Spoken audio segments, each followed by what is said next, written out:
नमस्कार दोस्तों, आज की कहानी है मोहिनी का रहस्य और शक्ति। शांतपुर गांव में रहने वाली मोहिनी भाभी अपनी सादगी, मीठी बोली और मददगार स्वभाव की वजह से सबकी प्रिय थी, लेकिन उनके चेहरे पर हमेशा एक अजीब सा भाव रहता, जैसे कोई गहरी बात छुपी हो। हर कोई कहता मोहिनी के दिल में कुछ ऐसा है जो शायद किसी दिन बड़ा तूफान लाएगा। किसी को पता नहीं था कि उनका शांत स्वभाव के पीछे कितना बड़ा राज, कितनी ताकत और कितनी हिम्मत छिपी है। मोहिनी को इस घर में आए 3 साल हो चुके थे।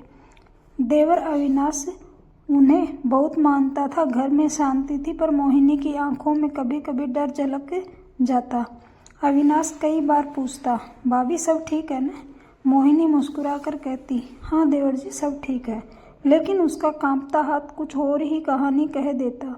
एक दिन अविनाश सुबह दरवाज़ा खोलता और देखता है दरवाजे पर एक काला लिफाफा रखा है, जिस पर लिखा था, तुम सच्चाई कब बताओगी मोहिनी? अविनाश घबरा जाता है। मोहिनी का चेहरा सफ़ेद पड़ जाता है। वह चिट्ठी फाड़कर तुरंत जला देती है। अविनाश समझ जाता है, भाभी कुछ बहुत बड़ा छुपा रही है। कई रातों से अविनाश ने देखा था कि मोहिनी आधी रात को छत पर जाती थी, धीरे धीरे चुपके से, और थोड़ी देर बाद रोती हुई वापस आती थी। एक रात अविनाश पीछे पीछे चला। मोहिनी आसमान की ओर देख रही थी और कह रही थी, मैंने तुम्हारा कोई दोस्त नहीं छोड़ा, मैं तुम्हें न्याय दिलाऊंगी।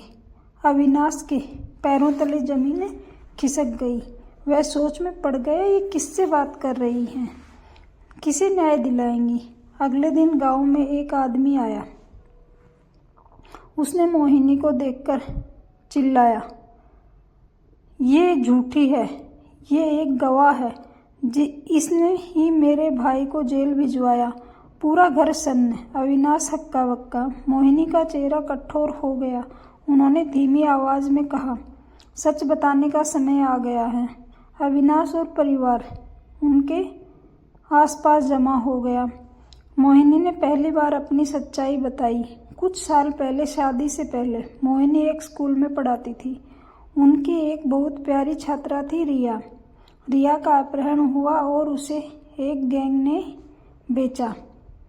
पूरा केस दबा दिया गया था। मोहिनी ही अकेली थी जिसने उस गैंग के खिलाफ गवाही दी।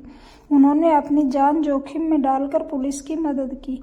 गैंग का मुखिया कुमार जेल भेजा गया, लेकिन उसके आदमी कसम खा चुके थे, मोहिनी को हम नहीं छोड़ेंगे। मोहिनी ने पुलिस की सलाह पर गांव बदल लिया।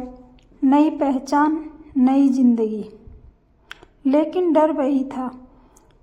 चिट्ठियां उन्हीं गुंडों की थी। आधी रात के आंसू रिया की याद में थे। और आज जो आदमी आया था, वह जेल में गए कुमार का भाई था। उस रात मोहिनी को अकेला पाकर गुंडे घर में घुस आए। अविनाश ने आवाज़ सुनी और दौड़ पड़ा। मोहिनी बिल्कुल शांत खड़ी थी, एकदम दृढ़।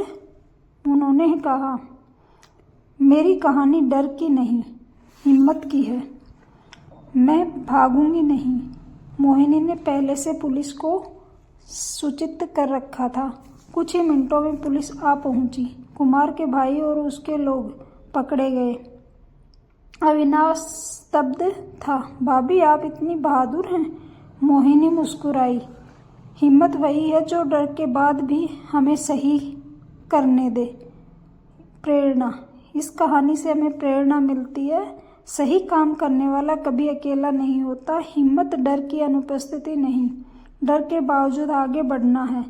सच कभी हारता नहीं, बस समय लेता है। हर शांत दिखने वाले इंसान के भीतर एक युद्ध चलता है। धन्यवाद।